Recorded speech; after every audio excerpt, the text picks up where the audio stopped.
నా పేరు జంగా కీర్తన.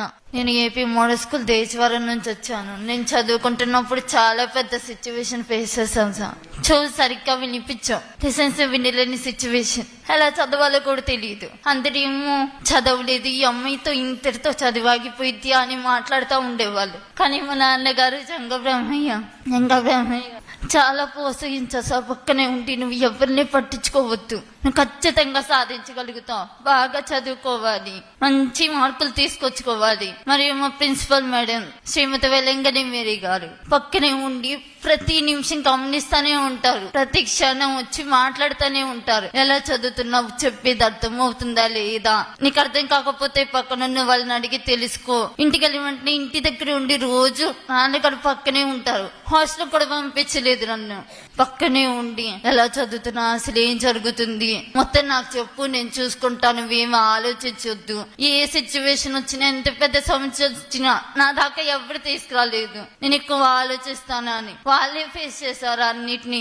నార్మల్ గా ఉండాలి, బాగా చదువుకో అని. చుట్టుపక్కల చూసే వాళ్ళందరూ చాలా అనుకున్నారు సార్ చదవలేను అని. ఇంతటితో చెప్పలేని సిచ్యువేషన్.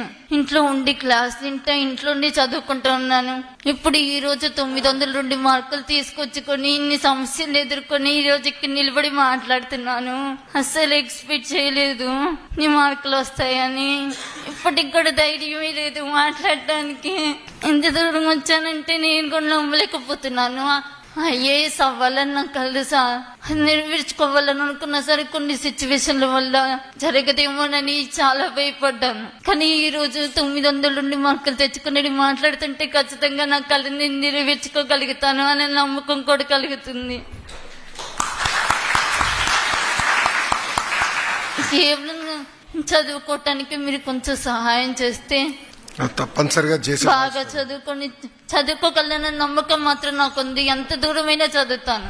చదవాలని నమ్మకం చాలా ఉంది సార్. చదువు అంటే చాలా ఇష్టం. మా నాన్నగారికి చదువు అంటే చాలా ఇష్టం. కొన్ని కారణాల వల్ల ఆయన చదువుకోలేకపోయారు. ఇప్పటి నుంచి చిన్నప్పటి నుంచి బాగా చదువుకోవాలి అని కళ్ళని అలవాటు చేశారు. ఇంట్లో కూడా పనులు కూడా ఏమి చేయను, చదువుకోవటమే పని, చదువుతూనే ఉంటా.